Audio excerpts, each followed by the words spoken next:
As the prophet of esports, I rely on trustworthy and meaningful data every day. Data from our research partner YouGov offers the most complete view of esports fans and gamers in the world, providing context to who they are, what they think, the brands they buy, and things they do. YouGov's connected insights and research services inform strategy at every level. If you're a team, a brand, agency, or rights holder, you should be talking with YouGov. Their partners measure and maximize ROI and are telling compelling stories with data. Visit yougov.com/gaming-esports to learn more. Let's stay on merch a little bit, because I have another sort of story here, which is also talking about merch, or at least, a physical product, which we don't always cover. And that is 100 Thieves. So the headline here, 100 Thieves raking in $2.5 million from their foundation's apparel line in the first month. I'll just read the subheadline here. Esports organizations are on the hunt to develop robust revenue streams that can help them to become profitable businesses as soon as possible. And it appears 100 Thieves are well on their journey with their much publicized and immensely popular apparel business. So, I guess the question I have for all of you is, we now have a little bit of a metric. So $2.5 million in their first month. Obviously hard to extrapolate over a year, like what something like this will sell. I assume most of the hype is at launch, and the final number on this apparel line's probably not going to be that much greater than $2.5 million. Fight me on that, guys, if you'd like. But I guess the question here is, does this show that there's maybe light at the end of the tunnel for hoodie orgs? Or does it show you the opposite, that, if this is the best in the industry, selling hoodies maybe is not the answer? I'm curious, when all of you see this, what conclusion do you come to? Your lead-in was sort of perfect, because I was having one thought, and then after listening to you talk, I kind of had the other thought. I mean, my initial first reaction was to do exactly what you pretty much said not to do, which was take 2.5 and times 12 and say, 30 million. That's actually a lot of revenue. Like that's pretty good. So I was going to say I was impressed, but I think your point about run rating would be pretty foolish in this instance. I don't think it's going to all be in the first month, but maybe they get to 8 to 10 million. Which is not nothing, clearly not nothing to sneeze about, and it shows the popularity of 100 Thieves. But to your last point, which I think was a really good one, it's a bit concerning maybe if this whole and this is kind of clearly a PR article, right? Like someone wrote this on their behalf. It's a little bit concerning that they're talking about, hey, they need revenue streams to become profitable, blah, blah, blah. And the best thing they can point to is their $2.5 million monthly revenue of selling shirts. Like that, if that's the best they can come up with, that is maybe a bit concerning. So I sort of went the gambit of takes while you prefaced it. I think you did a good job framing that. I don't know what other people think. I mean, I think fashion is a good industry, right? Like, it's a highly competitive industry, but like there are plenty of fashion companies that are worth a ton of money. I think the underlying question of, can you have a successful business that's a fashion apparel business has been settled. You can, right? Like plenty of companies. Yeah, but William, if you're sorry to cut you off, but if you're a fashion business and you're doing 10 million of revenue, your business is worth like $5 million. 100 Thieves is worth $500 million. Like, well, sorry, just the multiples. The multiples, obviously. Sorry, keep going. You cut me off, buddy. Like, so the point I'm making is, like, I think in my mind, because I thought like litigating this point of, is it sensible for people to be building fashion businesses for gamers? To me, is sort of like, look, there's nothing inherently bad. Like, there are some inherent structural challenges with fashion businesses, like the fact that you can get copied very quickly. Like how Zara does fast fashion to come behind, leading brands. That's like your classic business school case, right? Of like a fast follower.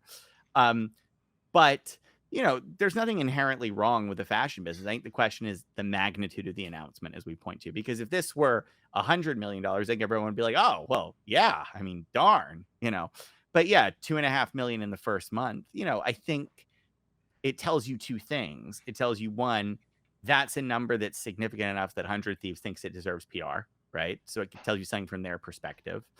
And then two, it tells you presumably something about how, their other lines have done, because if 2.5 million is an achievement for them and a monthly revenue run rate, I think it stands to reason that maybe most lines they do don't perform to this level, right? So again, it's speculation, but my overall theory is I sort of side with Jeff. It sounds like this is good. I'm so much rather read this headline than did 500,000, right? Like 2.5 million is at least many millions of dollars. And it's in 1 month. Let's be honest, guys, 1 month. And we don't know if they had supply issues or what.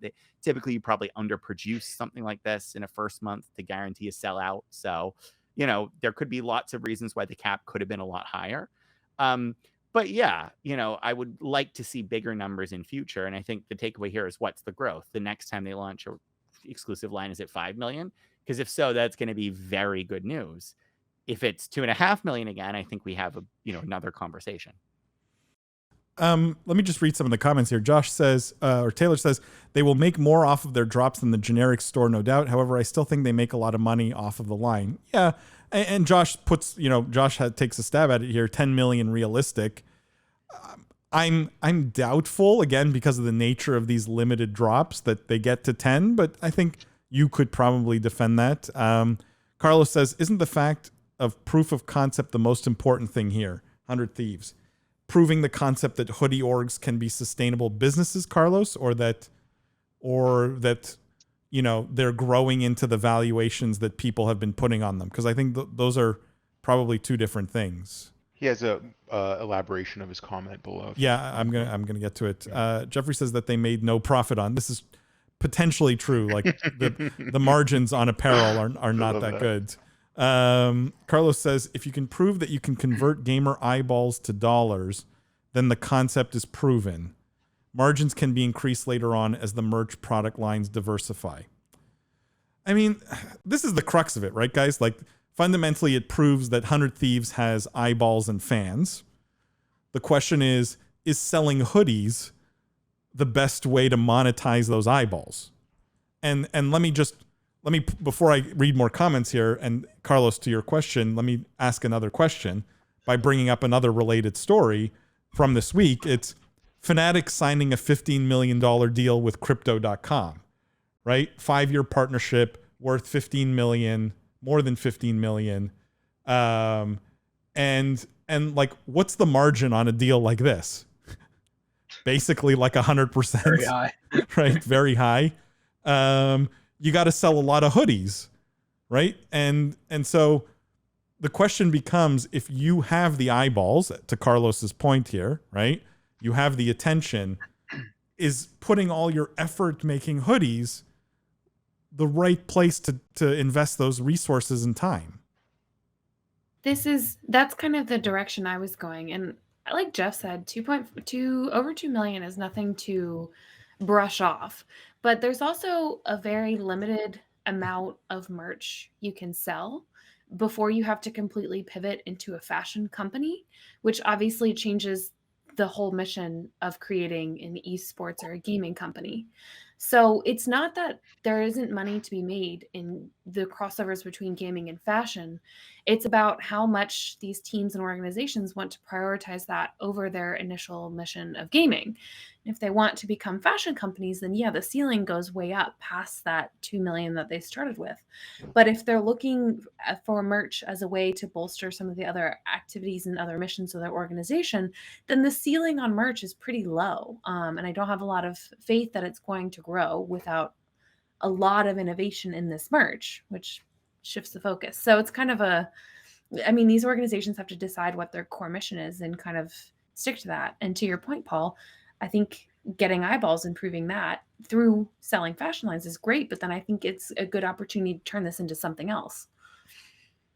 I guess Carlos's point is that they're not necessarily mutually exclusive. If you have all these eyeballs and you've proven you can monetize them, there's no reason why 100 Thieves can't also do a Crypto.com type deal, which I'm sure they have. If not, they'll probably have a crypto sponsor fairly soon, because that seems to be the new the new thing. I guess, what was it, 6 months ago, all these teams were selling their team names. Now they're all just selling crypto sponsorships. It's like it's really a copycat industry. What's interesting to me is there was another story this week, I forget what team it was, where they talked about they're selling their merch at zero margin. Do you have that article, Paul? I wrote about it in the weekly takes. From this week? Yeah, it was another esports team, and they basically priced their products with zero profit. So they did it at cost, which I just think is an interesting juxtaposition to this article, where it's like, is the point of merch to basically allow your fans to represent the team and be supportive of the team, or is it to create high fashion? And I think I'm always a guy who goes to traditional sports, and I know we sometimes, there's no necessarily reason why we do that always in esports, but I do. And when I think about what traditional sports does, you don't see as many of these crossovers with high fashion, where it's like when the New York Jets sell jerseys, they're not selling Gucci jerseys. They're selling, mass market football jerseys that you can wear to support your team and to go to games. So I just wonder why more esports orgs then immediately go to fashion rather than like, hey, be a fan of the team. So I don't know. It's a great point, Jeff, and this article is interesting. It wasn't from this week; it was from September 9th, which is why wasn't in my sort of roster this week. But sick burn, Paul, sick burn. The zero profit pricing, I think, is kind of genius, right? Like, because we talk about gaming so much as accessibility being the key, right? Not the profit, like zero profit. I don't know. Not if you're making profit somewhere else. I'd rather spend time and resources on the crypto sponsor than selling a T-shirt where I make 3% margin. I agree. Just don't think that fashion for gamers is a great, which we can debate. And if you take that on premise, then you're right. Opting to give up a 3% profit margin on a product line is fine. The lens I put on this is, who wants to wear Immortals jerseys? Immortals fans, right? Mm-hmm. Willingness to pay for an Immortals fan. If I'm already willing to shell out money, because they're not free, right? If I'm already willing to shell out money, and you're already pointing out these are, your assumption, I think, is probably fair. These are relatively low profit margin goods, right? So a zero profit line, it's not like you're giving an 80% discount on the thing, right? You're still selling these for a substantial cost to consumers, right? You're giving up some profitability. And what are you really getting? I don't know if, for people who already want an Immortals jersey, which the people who are going to buy this, because you still have to pay, I don't know if price was the biggest obstacle, right? And to some extent, it sort of seems to me to devalue your brand. Like I'm coming out on this more harshly than I actually feel, to have some debate about this. But it's a bit like, as I said, every other org seems to be able to monetize with margin. Why can't you? Right. Well, and it's a demand curve. I mean, it's hard to say price is not an obstacle about, very many things. Like, it's hard to argue that if you make the merch cheaper, you're not going to have more people buy it. Like that. I think that's a fundamental, like, we have to all agree that is a truism in like economic sense. Like, if it is cheaper, you'll probably have more people buy it. Yeah. Okay. That's fair. The highest price Immortals item. Yeah. The highest price Immortals item is $40. Yeah. Right. Not bad. Which, so I do want to say, we will have Jordan Sherman, the president and chief commercial officer of Immortals, on the podcast in less than 2 weeks. That's the one I get to host. And we will be asking him this direct question. So not only do we not have to put our tinfoil hats on, we will actually get the answer on why they did this. So definitely tune in. Let me. I'm way behind on comments here, so let me just. We're getting some good comments tonight, by the way. These are great. Let me Carlos, just catch up Jeffrey, here. this is like people really. Jeffrey engaging. says, after spending many years in the fashion business, it's a huge revenue driver and could produce a great profit if it's innovative and agile. Merch is crucial to the growth of e-gaming. Just look at what is sold for traditional sports. Yeah, Jeffrey, I think the question is, where as a team do you put the resources? Like, most NFL teams, I think all, right, outsource to Fanatics. I'm pretty sure they have the whole NFL, correct? Like, they don't do any of their own lines. I think they just signed themselves. the last one. I think the Cowboys were like the only holdout, and they just signed them. Yeah. Jeffrey says the key is made on demand and leveraging the art and customer engagement. Fanatics, which does no fashion merchandise, has an $18 billion valuation. Well, but on the back of, I think, they've taken over all the merch responsibilities of all the teams. You don't have the teams designing their own. One thing I do like about this point is, especially with the NFL, every year, I know myself included, but other fans look forward to the new gear, like the new hats that come out in the NFL. They have new styles, and merch does become this like driving force, or rather, it's like this event of what is that style going to be? Not just the new jerseys, but they do make it seasonal, because they have ones for a military awareness, a breast cancer awareness, the new hats for the season. There are some really cool merch plays in traditional sports that make it that driving force that I think is Jimmy, is on not par to with Jeffrey's nitpick, comment. but would you describe those as fashion?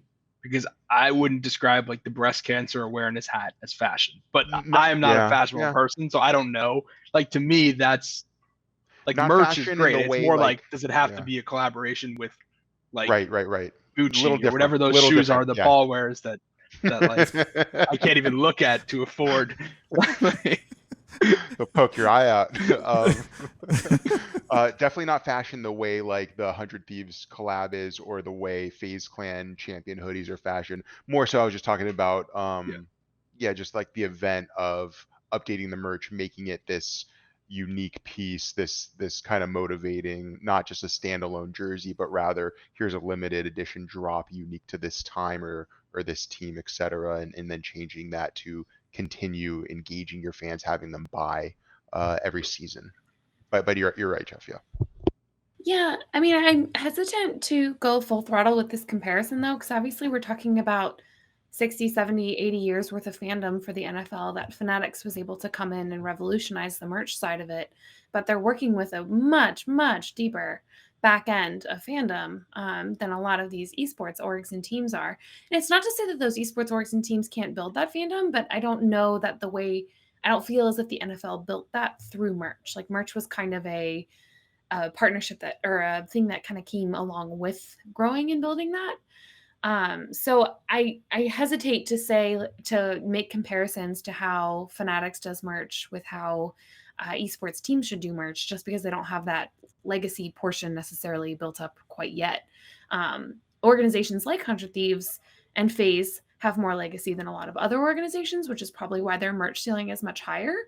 But that being said, I still feel like the merch ceiling overall is pretty low for these teams, and that it's more of a good signifier of eyeballs and of support to be able to lead into potentially more lucrative sponsorships and other types of deals than it is a big sort of revenue driver of the future. It's a really important piece of the puzzle. I just don't want to compare it to, legacy brands and make it the big piece of the puzzle. I just think there's a bit of there's this divergence in values. Like, you can't in one hand say gaming's all about accessibility, and then on the other hand sell a $250 hoodie, right? Like, to me, this is just like, you're either in one boat or you're in the other. And I find some of the teams can be very disingenuous in terms of the accessibility argument, because they benefit from it because gaming is so universally accessible, but then they don't make their merch universally accessible. It seems somewhat disingenuous. I'm surprised no team has gone out and just given away free merch, right? Slap every crypto sponsor logo, brand, right? Colgate, whatever. Why wouldn't you just cut up all your old merch and put it together and then give it away for free? I mean, Activision Blizzard's selling t-shirts for $2.80, right? Like, why not put a bunch of logos and brands on that and give it away for free? And now you have walking marketing billboards, right? I don't know what you're talking about, Paul. I paid full price for every single one of my Heroes of the Storm t-shirts. Yeah. And I have many. I have the full collection. Never thought we'd see the day where the Prophet's whole take was make no money. Yeah, you do. Believe... You just in a different pocket, right? Like, Carlos has an interesting point to that in the chat too, Paul. That's supporting you, I think. Yeah. So he says, what if the merch spend is really an investment to strengthening the brand, to increasing the following, and transition those followers to purchase more profitable ancillary products and services down the road. Exactly, right? The value is in the eyeballs and the attention. And if you believe the gaming audience is really 3 billion people worldwide, why would you close that market off to only people who can afford $250 hoodies? Like, to me, that has never made sense. Jeffrey says, yes. Taylor says, I personally view this as more of an already existing fan benefit rather than drawing in a bigger audience, because in esports, just as traditional sports, you'd still have rivals and not many would switch. Yeah. Internally, just because of a cheaper shirt / hoodie. That's true. I think what it comes down to for me is, what is the management at 100 Thieves focused on, right? And if you're focused on putting out the next collection, then you're no different than Gucci, right? And let's judge the business the same way Gucci's judged and put the same multiple. And Chris says, remember when Overwatch tried to do streetwear? Gotta respect the continued 100 Thieves lifestyle push. True. 100 Thieves has done this way better and these drops way better than anyone else. And obviously the numbers back that up. Jeffrey says, Lindsay, you're correct. You can't compare where Fanatics is to where esports is, but it shows where it can go. Esports is global. It can get much bigger than where it is now. I agree. Sean, Cloud9 x Puma is another example. Yeah, but all of these, they come and go. There's a press release. There's a small moment of excitement. I truly believe none of these teams are going to build sustainable businesses on the back of merch. None of them. I just don't think it's possible. And the ones that become just apparel companies, they're not going to be worth what they are today. I just think there's no way around it.